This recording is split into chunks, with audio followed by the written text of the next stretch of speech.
Gita, Da Jackson, ay dadabu thamoy siyang nungsiye. Gita, mamitagi pirang stintarai. Dada, aise, ichut manglabini. Aigi khudang paiduna chinglurabini. Aidi miyamna pauthoklabi, paucheda yaukrabini. Dadagi ichut mangadi. Dada, aigi wakal thadokpiro. Dadagi mai paglabagi lambida lukhakom tarurabi leirang amabu istingda chamthoklaga laida katnabra dada. Jackson, Gita, nang wakalan lupchale. Ay nangi da Jackson ni. Ay kedawnungda Gita bu ithanungdagi thadoklan. Nang ginamangda ay umang daibu koliba nongpok ningthopanduna wasakli. Ay punsi asina laiba makai. Kedawnungda nangbu thadokloy. Ay bu thajaw Gita. Adogi shimathakta nangbu ijatam singnage thorang toramba Silas Roshan. Ay khaklemna tharoy. Phare, ay thengle. Office kagadabani. Nang nungaina lermuko. Ay heyeng amuk lake. Gita, hoy dada. Jackson na chatpiyo ko. Jackson, magi Royal Enfield thoraga Porampal Police Station tamna thauki. Porampal Police Station dani Security Forcing adu magi duty tawnari. MPS section changlakpada Police Constable sing aduna salam tawrami. MPS section magi office room da changduna police uniform hodoklaga OC gi room da changlai. OC Khagemba. Welcome Jackson. OC Khagemba SI Linthoi. Hanana ka aduda phamduna leremlabani. OC Khagemba amasung SI Linthoi case amagi tanaduna lerembani. MPS section. Sir, kari matangi khanaramlibano. OC Khagemba. Ategi natida. Chahi tarani thoigi nupi macha thoibi rape tawkhibado. Adugi cherap kota coming Sunday da pichar tawnabagi advocate tana tanasige khanaramlibani. MPS section. Sir, aigi imanabi Gita haiba ama lay. Hojik practice tawribani. Masa kharadi nungaitri. Adubu kharadi fagale. Coming Sunday asidadi soidina faragani khale. OC Khagemba. Adudi yamna fare. Sir na consult tawbiro. Yamna nungaite. Budibu prosoe ki matungina dani bina batawsi. MPS section. Sir, ay soidina tanazarage. OC Khagemba. Okay sir.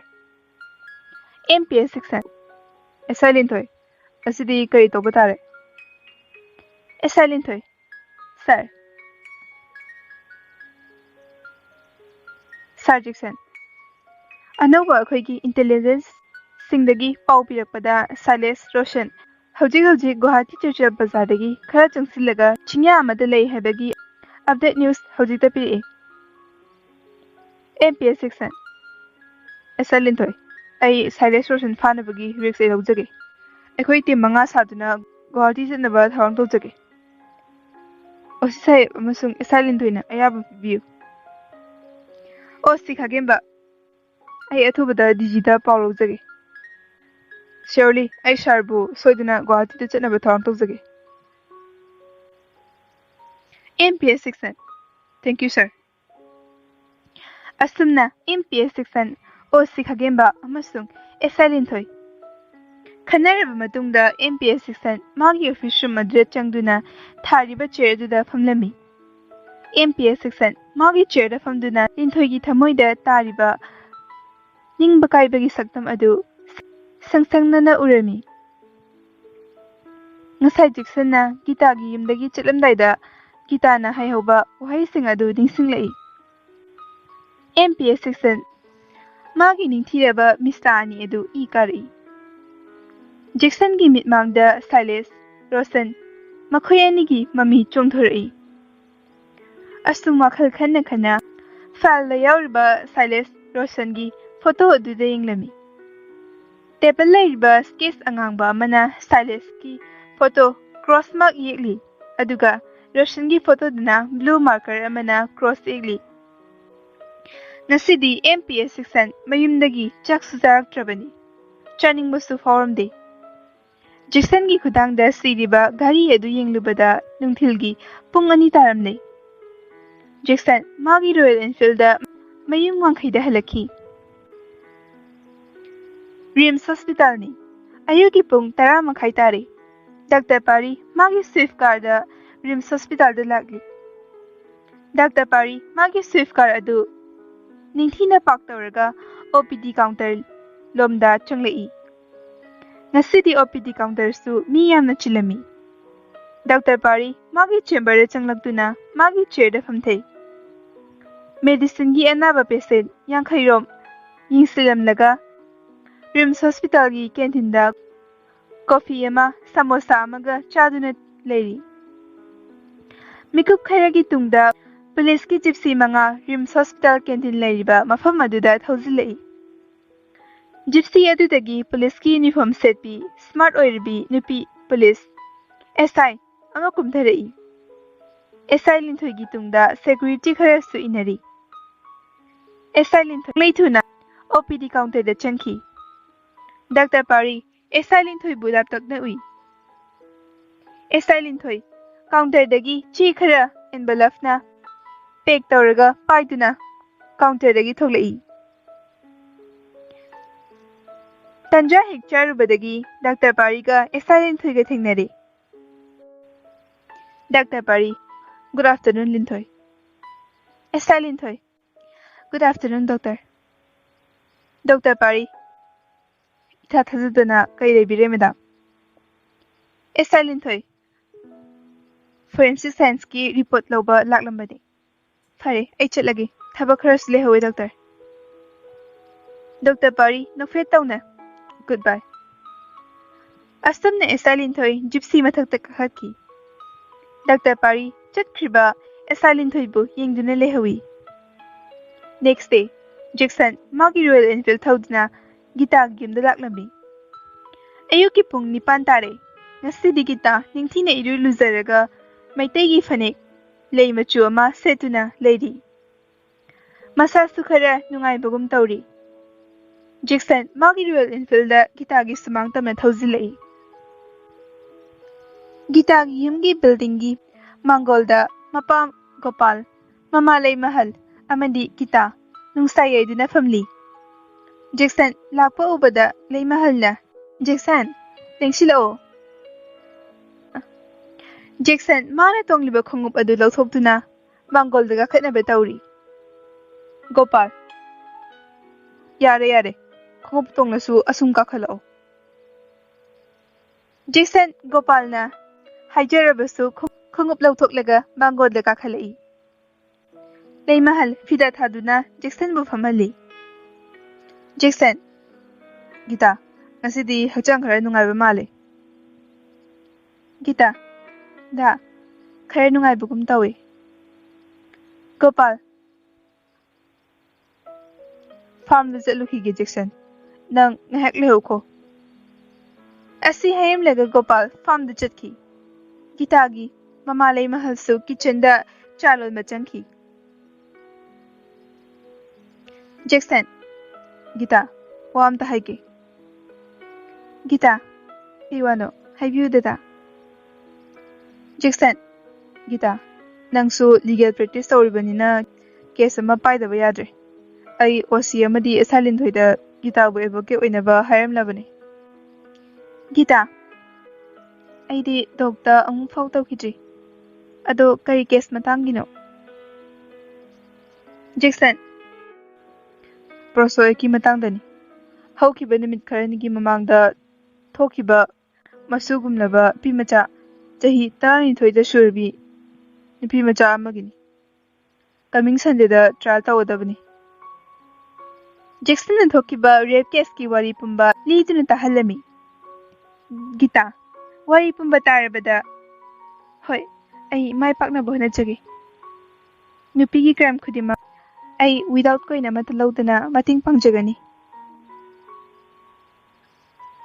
Jackson, thank you so much Gita. Ay osi khagemba amasung silent hoida accept tawre haina tamjarage. Ay police station du chakadabani. Ay chalukhige.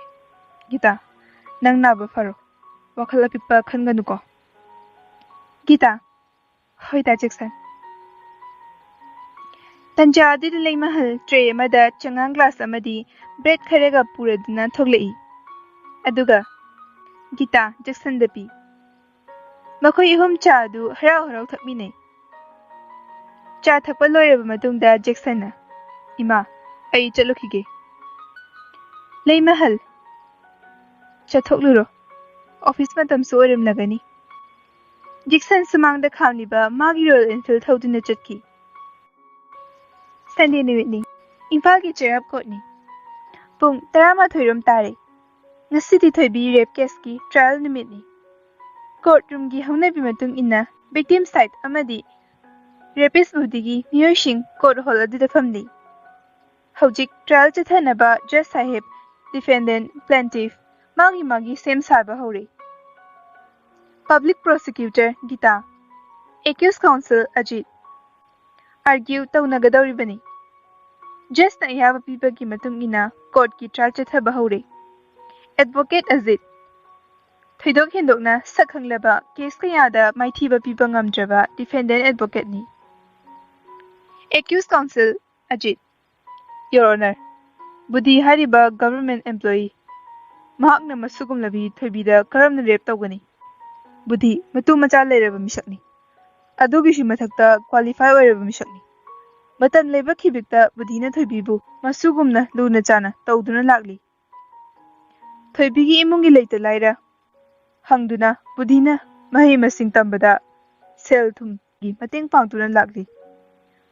Budhigi Ijat Salman mangnaba miyoi kharana lawtunaraga thoibigi mama Bimolana sinba khujin thawangni Your Honor.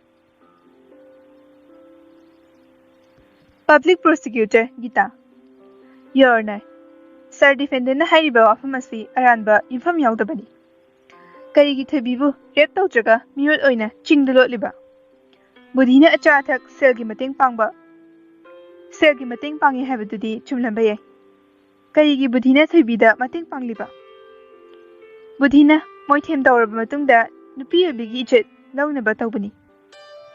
Astigumba tal tawba huran lam chatchatba budhi log matung ina chirak pigadabani. Your Honor. Accused counsel Ajit Your victim thoibigi mafamda wahang khara hangnabagi matam khara pibiyu. Session Judge Makhutta pariba ugi nungthang adu thillaga defendant da 5 minutes hangba yabagi matam piri. Thoibi dokta asalin thoina samlaga puthorei. Dokta Thoibi court ki member amana fi angangbada lairik ama pamlaga Bhagavad Gita na saki oisanu ay achumbada ngangani haina wasak biyu haina harmi. Thoibi Bhagavad Gita paiduna ay achumbada haijagani haranba amata haijaga Bhagavad Gita na sakini. Accused counsel Thoibi napagumlaba budhina nang buisit manghanbada kari dress itli kanaga loinarei pung kayadano. Thoibi Latakna Fruit angangba amadi angawa machugi. Mahak kanaga suluinarakte. Aigi gari asida pung mari tare. Numidang wairam alalawbagi matam aduwaidani. Accused counsel Your Honor, sir. Budhigi angangba angawba langba fruit laite. Adugi shimatakta pung mari dadi budhi office halakpagi Lekai hotel amada mamanaba Gopiga Chabora chaduna lay. Thoibigi wafam asi yumfam yaudaba wafamni. Your Honor, Gopibu jaban bibibagi prayer tobiyu. Season Jess Gopi witness obagi matam minute mga pizari. ꯃꯈꯨꯠꯇ ꯄꯥꯏꯔꯤꯕ ꯅꯨꯡꯊꯪ ꯑꯗꯨꯅ order ꯒꯣꯄꯤ ꯀꯣꯔꯠꯔꯨꯝꯒꯤ ꯁ꯭ꯇꯥꯐꯅ Bhagavat guitar ꯄꯥꯏꯗꯨꯅ ꯑꯆꯨꯝꯕꯗ ꯍꯥꯏꯖꯒꯅꯤ ꯍꯥꯏꯗꯨꯅ ꯋꯥꯁꯛꯍꯜꯂꯤ ꯒꯣꯄꯤ ꯑꯦꯀ꯭ꯌꯨꯁ ꯀꯥꯎꯟꯁꯤꯜꯅ ꯍꯥꯏꯔꯤꯕ ꯋꯥꯐꯝ ꯑꯗꯨ ꯑꯆꯨꯝꯕꯅꯤ ꯕꯨꯙꯤ ꯑꯩꯒ ꯍꯣꯇꯦꯜꯗ ꯆꯥ ꯕꯣꯔꯥ ꯆꯥꯗꯨꯅ ꯂꯩ ꯄꯨꯡ 4ꯗ ꯊꯣꯏꯕꯤ ꯔꯦꯞ ꯇꯧꯏ ꯍꯥꯏꯕꯁꯤꯗꯤ ꯑꯩ ꯊꯥꯖꯕ ꯉꯝꯗꯦ ꯊꯣꯏꯕꯤ ꯑꯃꯗꯤ ꯃꯃꯥ ꯕꯤꯃꯣꯂꯥꯅ ꯕꯨꯙꯤꯒꯤ ꯏꯖꯠ ꯃꯥꯡꯅꯕ ꯑꯃꯗꯤ ꯁꯦꯜꯒꯤ ꯀꯝꯄꯦꯟꯁꯦꯁꯟ ꯐꯪꯅꯕ ꯇꯧꯕꯅꯤ ꯌꯣꯔꯅꯔ ꯄꯕ꯭ꯂꯤꯛ ꯄ꯭ꯔꯣꯁꯤꯀ꯭ꯌꯨꯇꯔ ꯒꯤꯇꯥ ꯌꯣꯔꯅꯔ ꯑꯦꯀ꯭ꯌꯨꯁ ꯀꯥꯎꯟꯁꯤꯜꯅ ꯋꯥꯐꯝ ꯀꯌꯥ ꯊꯝꯕꯤꯈ꯭ꯔꯦ ꯍꯥꯏꯖꯅꯤꯡꯕꯗꯤ ꯊꯣꯏꯕꯤꯒꯤ ꯐꯣꯔꯦꯟꯁꯤꯛ ꯁꯥꯏꯟꯁꯇ ꯐꯪꯈꯤꯕ ꯐꯥꯏꯟꯗꯤꯡ ꯔꯤꯄꯣꯔꯠ ꯑꯗꯨ ꯑꯥꯏꯑꯣ ꯑꯦꯁꯥꯏ ꯂꯤꯟꯊꯣꯏꯅ ꯊꯣꯛꯄꯤꯅꯕ ꯁꯤꯖꯟ ꯖꯁ ꯁꯥꯍꯦꯕꯇꯒꯤ ꯄ꯭ꯔꯦꯌꯔ ꯅꯤꯖꯔꯤ ꯁꯤꯖꯟ ꯖꯁ ꯑꯣꯔꯗꯔ ꯑꯥꯏꯑꯣ ꯑꯦꯁꯥꯏ ꯂꯤꯟꯊꯣꯏꯅ ꯐꯣꯔꯦꯟꯁꯤꯛ ꯁꯥꯏꯟꯁꯀꯤ ꯐꯥꯏꯟꯗꯤꯡ ꯔꯤꯄꯣꯔꯠ ꯊꯝꯅꯕꯒꯤ ꯑꯌꯥꯕ ꯄꯤꯖꯔꯤ ꯑꯦꯁꯥꯏ ꯂꯤꯟꯊꯣꯏ ꯚꯒꯕꯠ ꯒꯤꯇꯥ ꯄꯥꯏꯔꯗꯨꯅ ꯑꯆꯨꯝꯕꯗ ꯍꯥꯏꯖꯒꯅꯤ ꯋꯥꯁꯛꯆꯔꯤ ꯐꯣꯔꯦꯟꯁꯤꯛ ꯁꯥꯏꯟꯁ ꯂꯦꯕ ꯐꯥꯏꯟꯗꯤꯡ ꯔꯤꯄꯣꯔꯠꯀꯤ ꯃꯇꯨꯡ ꯏꯟꯅ ꯊꯣꯏꯕꯤ ꯔꯦꯞ ꯇꯧꯔꯦ ꯍꯥꯏꯕꯁꯤ ꯀꯟꯐꯥꯔꯝ ꯇꯥꯔꯦ ꯂꯨꯔꯤꯕꯗꯤ ꯕꯨꯙꯤꯒꯤ DNA ꯇꯦꯁ ꯃꯦꯆꯤꯡ ꯑꯣꯏꯕ꯭ꯔꯥ ꯍꯥꯏꯅ ꯇꯦꯁ ꯇꯧꯕ ꯃꯊꯧ ꯇꯥꯔꯤ ꯌꯣꯔꯅꯔ ꯁꯤꯖꯟ ꯖꯁ ꯑꯣꯔꯗꯔ ꯍꯧꯖꯤꯛ ꯕꯨꯙꯤꯒꯤ DNA ꯇꯦꯁ ꯇꯧꯗ꯭ꯔꯤ ꯃꯔꯝ ꯑꯁꯤꯅ ꯕꯨꯙꯤꯒꯤ DNA ꯇꯦꯁ ꯃꯊꯧ ꯇꯥꯔꯤ ꯕꯨꯙꯤꯒꯤ DNA ꯇꯦꯁ ꯔꯤꯄꯣꯔꯠ ꯂꯥꯛꯇ꯭ꯔꯤꯕ ꯐꯥꯎꯕꯗꯤ ꯉꯥꯏꯕ ꯇꯥꯔꯤ ꯃꯔꯝ ꯑꯁꯤꯅ ꯀꯣꯔꯠꯀꯤ ꯑꯥꯔꯒ꯭ꯌꯨꯃꯦꯟ ꯑꯁꯤ ꯉꯁꯤꯒꯤꯗꯤ ꯑꯦꯖꯣꯔꯟ ꯇꯧꯔꯦ ꯂꯥꯛꯂꯤꯕ ꯃꯟꯗꯦꯒꯤ ꯗꯦꯠ 25 ꯑꯣꯛꯇꯣꯕꯔ ꯑꯁꯤꯗ ꯑꯃꯨꯛ ꯑꯥꯔꯒ꯭ꯌꯨ ꯇꯥꯔꯦ ꯉꯁꯤꯗꯤ ꯖꯖꯀꯤ ꯗꯤꯁꯤꯖꯟ ꯑꯁꯨꯝꯅ ꯂꯦꯞꯂꯦ ꯀꯣꯔꯠꯀꯤ ꯑꯥꯔꯒ꯭ꯌꯨꯃꯦꯟ ꯄꯣꯁꯄꯣꯟ ꯇꯧꯔꯕꯅꯤꯅ ꯑꯦꯀ꯭ꯌꯨꯁ ꯀꯥꯎꯟꯁꯤꯜ ꯄꯕ꯭ꯂꯤꯛ ꯄ꯭ꯔꯣꯁꯤꯀ꯭ꯌꯨꯇꯔ ꯀꯣꯔꯠꯔꯨꯝꯗꯒꯤ ꯃꯄꯥꯟꯗ ꯊꯣꯛꯈꯤ MPS ꯁꯦꯛꯁꯟ ꯑꯦꯁꯥꯏ ꯂꯤꯟꯊꯣꯏ ꯑꯃꯗꯤ ꯁꯦꯀ꯭ꯌꯨꯔꯤꯇꯤ ꯀꯥꯡꯕꯨꯅ ꯊꯣꯏꯕꯤ ꯑꯃꯗꯤ ꯃꯃꯥ ꯕꯤꯃꯣꯂꯥꯕꯨ ꯃꯌꯨꯝ ꯇꯝꯅ ꯊꯤꯟꯕꯤꯔꯝꯃꯤ ꯕꯨꯙꯤꯁꯨ ꯕꯦꯂꯣꯟ ꯇꯧꯗ꯭ꯔꯤꯕꯅꯤꯅ ꯄꯨꯂꯤꯁ ꯀꯁꯇꯗꯤꯗ ꯅꯨꯃꯤꯠ 5ꯅꯤ ꯔꯤꯃꯥꯟ ꯆꯠꯊꯒꯗꯕ ꯑꯣꯏꯕꯅ ꯂꯩꯔꯤ ꯕꯨꯙꯤꯕꯨ ꯄꯣꯔꯣꯝꯄꯥꯠ ꯄꯨꯂꯤꯁ ꯁ꯭ꯇꯦꯁꯟꯒꯤ OC ꯈꯥꯒꯦꯝꯕꯅ ꯄꯨꯂꯤꯁ ꯁ꯭ꯇꯦꯁꯟ ꯇꯝꯅ ꯄꯨꯈꯤ